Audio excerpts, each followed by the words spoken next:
Assalamualaikum warahmatullahi wabarakatuh. Perkenalkan, nama saya Ranti Raja, kelas 2A Manajemen Pendidikan dengan NIM 1314230008. Di sini saya akan menjelaskan tentang konsep dasar kebijakan dan ruang lingkup manajemen sumber daya manusia. Yang pertama, konsep dasar manajemen sumber daya manusia. Manajemen sumber daya manusia mencakup berbagai konsep dasar yang meliputi pengelolaan sumber daya manusia untuk mencapai tujuan organisasi. Beberapa konsep dasar manajemen sumber daya manusia antara lain manajemen sumber daya manusia mikro, manajemen sumber daya manusia strategis, pengelolaan sumber daya manusia. Pengertian manajemen sumber daya manusia.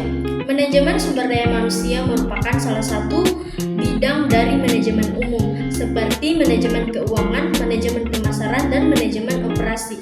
Manajemen sumber daya manusia menjadi bidang kajian penting dalam organisasi, karena permasalahan yang dihadapi organisasi bukan hanya persoalan bahan mentah, alat-alat kerja, dan produksi atau modal kerja saja, tetapi juga masalah tenaga kerja atau sumber daya manusia yang notabene adalah pihak yang menjalankan dan mengelola faktor-faktor produksi sekaligus merupakan tujuan dari kegiatan produksi itu sendiri. Pentingnya MSDM dalam organisasi.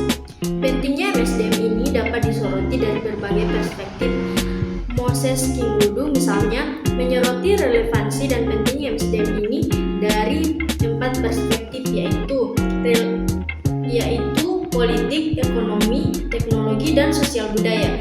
SP Siagigan melangkah lebih jauh dengan mengemukakan 6 perspektif atau pendekatan dalam menjelaskan relevansi dan pentingnya MSDM. Keenam perspektif itu adalah politik, ekonomi, hukum, sosial kultural, administratif, dan teknologi. Ruang lingkup manajemen sumber daya manusia. Ruang lingkup manajemen sumber daya manusia berdasarkan masa pelaksanaannya dan tugas pengembangan ke dalam beberapa bagian, diantaranya sebagai persiapan kerja, pelatihan pelayanan, dan pelatihan pasca. Fungsi manajemen sumber daya manusia. Menurut Hasibuan, fungsi manajemen sumber daya manusia meliputi fungsi manajerial, perencanaan, planning, mengkaji, menelaah, dan mengamati kebutuhan SDM secara sistematis untuk memastikan jumlah karyawan dan bidang keahlian. Pengorganisasian, organizing, mengatur dan menentukan struktur organisasi, tugas dan tanggung jawab karyawan. Pengarahan, directing, memberikan arahan dan motivasi kepada karyawan untuk mencapai tujuan perusahaan. Pengendalian, controlling, mengawasi dan mengevaluasi kinerja karyawan untuk memastikan pencapaian tujuan perusahaan. Fungsi operasi. Pengadaan, melakukan rekrutmen dan seleksi karyawan yang berkualitas. Pengembangan, memberikan pelatihan dan pengembangan kemampuan karyawan. Kompensasi, menentukan sistem pengajian dan tunjangan karyawan. Pengintegrasian, mengintegrasikan kebijakan dan program manajemen SDM dan dengan strategis bisnis perusahaan. Pemeliharaan, menjaga kesejahteraan dan kepuasan karyawan.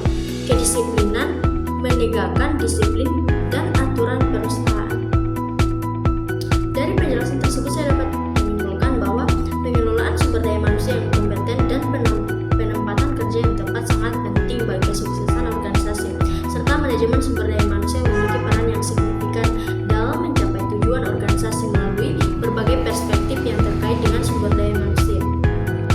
Itulah penjelasan dari materi yang telah saya jelaskan. Sekian dan terima kasih. Wassalamualaikum warahmatullahi wabarakatuh.